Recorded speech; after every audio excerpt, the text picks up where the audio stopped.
Hello વિદ્યાર્થી મિત્રો, આજે આપણે ધોરણ 6 વિષય ગુજરાતી દ્વિતીય સત્ર 2025નું સોલ્યુશન લઈશું. એમાં પ્રશ્ન 1માં આમાં શું કહે છે? નીચેના દરેક પ્રશ્નના ઉત્તર માટે આપેલા વિકલ્પોમાંથી સાચો વિકલ્પ શોધીને લખો. આમાં પહેલો છે, બીજ કલા કોના પ્રકાશનો વિસ્તાર છે? તો જવાબ આવશે એ એટલે કે ચંદ્રના.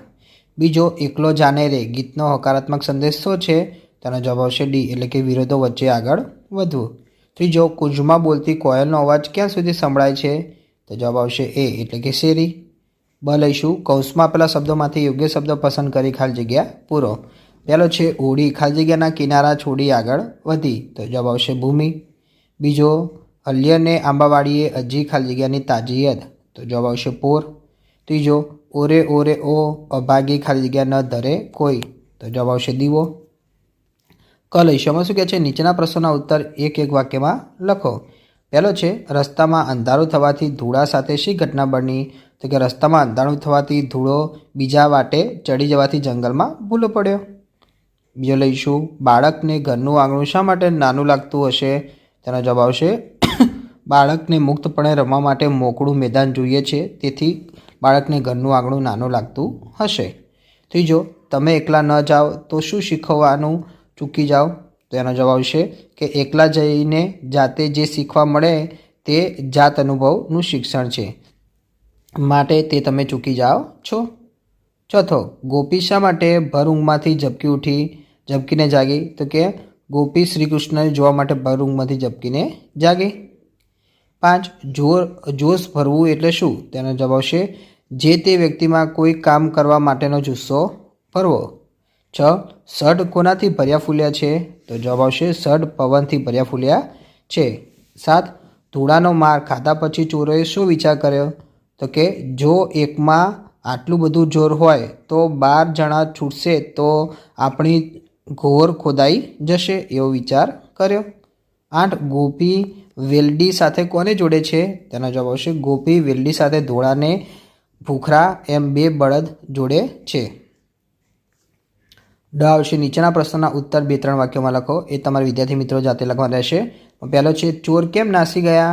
બીજો, તમને ઘરમાં રમત રમવી ગમે કે બહાર, કેમ? ત્રીજો, કૃષ્ણને મળવા ગોપી શી તૈયારી કરે છે? હવે પ્રશ્ન બીજાનો અ લઈશું. એમાં શું કહે છે?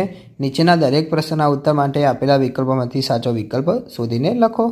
પહેલો છે, પદ્મને ભેદવા નીચેનામાંથી કોણ સમર્થ નહોતું? તો જવાબ આવશે એ એટલે કે ઇન્દ્રદેવ. બીજો, આનંદીએ ખુરશી નીચેથી મળેલા 2 રૂપિયાનું શું કર્યું? તેનો જવાબ આવશે સ્ત્રી ડૉક્ટરને પરત આપ્યા. બ લઈશું, એમાં શું કહે છે? નીચેના પ્રશ્નોના ઉત્તર એક વાક્યમાં લખો. પહેલો છે, પરોપકારી મનુષ્ય પાઠમાં કોની સલાહ હસવા જેવી લાગી?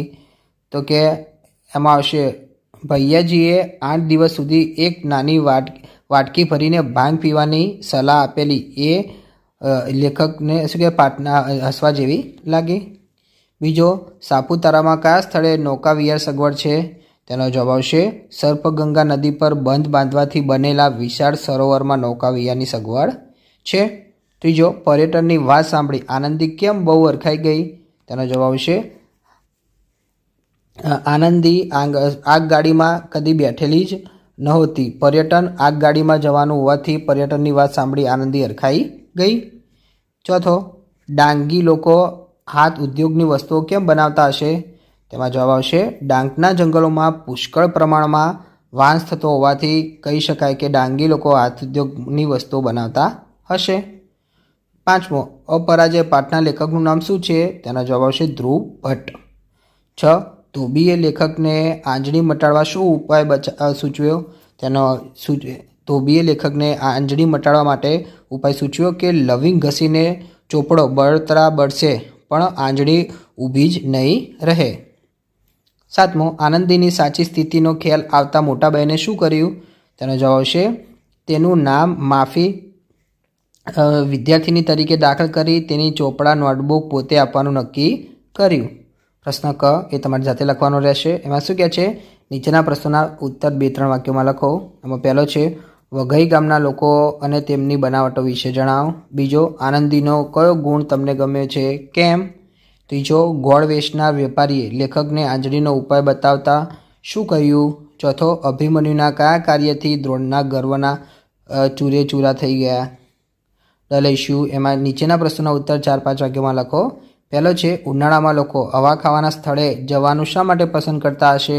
બીજો યુદ્ધો રોકવા જોઈએ શા માટે. હવે પ્રશ્ન ત્રીજો લઈશું માગ્યા મુજબ ઉત્તર લખો. એમાં આમાં કહે છે નીચેના શબ્દોની જોડી સુધારીને લખો. પહેલું છે ત્રિકાળ, એનું થશે. વિદ્યાર્થી મિત્રો, મેં જે જવાબ લખેલો છે હું એ વાંચું છું. આ રીતે શબ્દની તમારે જોડી સુધારવી પડે. તો પહેલો ત્રિકાળ આ રીતે લખાય સિંદૂર, બીજો સિંદૂર, ત્રીજું હિંમત, હિંમત આવશે ત્રીજામાં. હિંમતનું મેં દીર્ઘની કંઈ તમારે કરી નાખજો. પછી ચોથું રણ વગડે, પાંચમું નિશાન, છઠ્ઠું બિલકુલ. બ લઈશું. એમાં શું કહે છે નીચેના શબ્દોના સમાનાર્થી શબ્દ લખો. આમાં પહેલું છે પંથનું સમાનાર્થી થશે માર્ગ, બીજું ચપકોનું ડામ થશે, ત્રીજું સાજ તો કે અવાજ, ચોથું અંબર તો કે વસ્ત્ર, પાંચમું વિશ્વાસ તો કે ભરોસો, છઠ્ઠું ટાણું તો કે વખત આવશે. ક એમાં શું કહે છે નીચેના શબ્દોના વિરોધાર્થી શબ્દ લખો. એમાં પહેલું છે હસંત તો કે રડંત, બીજું ભેરું તો કે શત્રુ, ત્રીજું નિરાંત તો કે ઉતાવળ, ચોથું ટુકડી તો કે દૂર, પાંચમું કાયર તો કે વીર, છઠ્ઠું સ્વાદ તો કે બેસ્વાદ. ડ લઈશું. એમાં શું કહે છે નીચેના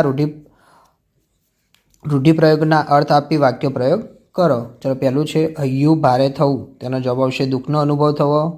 બીજું મોં સિવાય જવું તો કે મૂંગા થઈ જવું.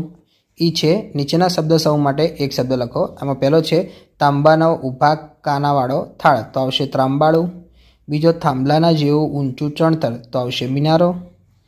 ઈ લઈશું. એમાં શું કહે છે નીચેના શબ્દોને શબ્દકોશ ક્રમમાં ગોઠવો. તો પહેલાનો જવાબ આવશે વિદ્યાર્થી મિત્રો, જો મેં 1, 2, 3, 4 લખેલું તો પહેલો હશે અભાગી, બીજું કાંટો, ત્રીજું દીવો, ચોથું રાન. હું જવાબ વાંચું છું વિદ્યાર્થી મિત્રો. બીજાનો જવાબમાં પહેલું આવશે પાંદડું, બીજું પેખવું, ત્રીજું પોર, ચોથું વન. છે નીચે આપેલા શબ્દો સંજ્ઞાનો પ્રકાર કયો પ્રકાર છે તે લખો. તો પહેલું છે વણઝાડ તો કે સમૂહવાચક, બીજું જલેબી તો કે દ્રવ્ય આવશે. લઈશું. વેરવિખેર થઈ ગયેલા શબ્દોની વ્યૂહરચના એવી રીતે કરો જેથી વાક્ય સાચું બને. તો મેં બનાવેલું છે, હું વાંચું છું. અભિમન્યુની મદદ કરવા એક પણ પાંડવ યુદ્ધો પહોંચી ન શક્યો. એ છે કૌંસમાં આપેલા શબ્દને યોગ્ય સ્વરૂપ આપી ખાલી જગ્યા પૂરો. એમાં છે અજય ભજન ખાલી જગ્યા જ ઓફિસે જાય છે તો કે ગાયને. પ્રશ્ન ચોથાનો નીચે આપેલા મુદ્દાઓના આધારે વાર્તા લખો અને તેને યોગ્ય શીર્ષક આપો. વિદ્યાર્થી મિત્રો, અહીંયા મુદ્દા આપેલા છે, તમારે વાર્તા લખી નાખવાની રહેશે. બ છે તમારા અક્ષર સુધારવા માટે તમે કેવા પ્રયત્નો કરો છો તે જણાવતો પત્ર તમારા પિતાજીને લખો. એ તમારે પત્ર પણ તમારે લખી નાખવાનું રહેશે. પ્રશ્ન 5ના કીધો છે નીચે આપેલા વિષયોમાંથી ગમે તે એક વિષય પર આશરે 20 વાક્યોમાં નિબંધ લખો. તો વિદ્યાર્થી મિત્રો, તમારા ત્રણમાંથી તમારે કોઈ એક વિષય પર નિબંધ લખવાનો રહેશે. તો કયા છે? તો પહેલું છે વીર અભિમન્યુ, બીજું ઉત્તરાયણ, ત્રીજું પરોપકારી રવિ શંકર મહારાજ. બ છે નીચે આપેલ પદ્ય વાંચો અને પ્રશ્નનો જવાબ આપો. તો પદ્ય વાંચી વિદ્યાર્થી મિત્રો અહીંયા પ્રશ્ન જવાબ આપેલા છે તમારે લખી નાખવાના રહેશે. તો પહેલું છે કવિ મંદિર કોને કહે છે, બીજું કવિને વિશ્વરૂપી મંદિર કેવું લાગે છે, ત્રીજું આકાશમાં સર્જનહારનો મહિમા કોણ કોણ ગાય છે, 4 આ વિશ્વરૂપી મંદિરની વિશેષતા શી છે, 5 વર્ણન કરતા શોભા તારી થાક્યા કવિગણ સારા રે. પંક્તિનો અર્થ લખો. 6 નીચેના શબ્દના સમાનાર્થી પણ તમારે લખવાના રહેશે. વિદ્યાર્થી મિત્રો, તમને મારો વિડીયો ગમે હોય તો ચેનલને લાઇક, શેર અને સબસ્ક્રાઈબ કરવાનું ભૂલતા નહીં.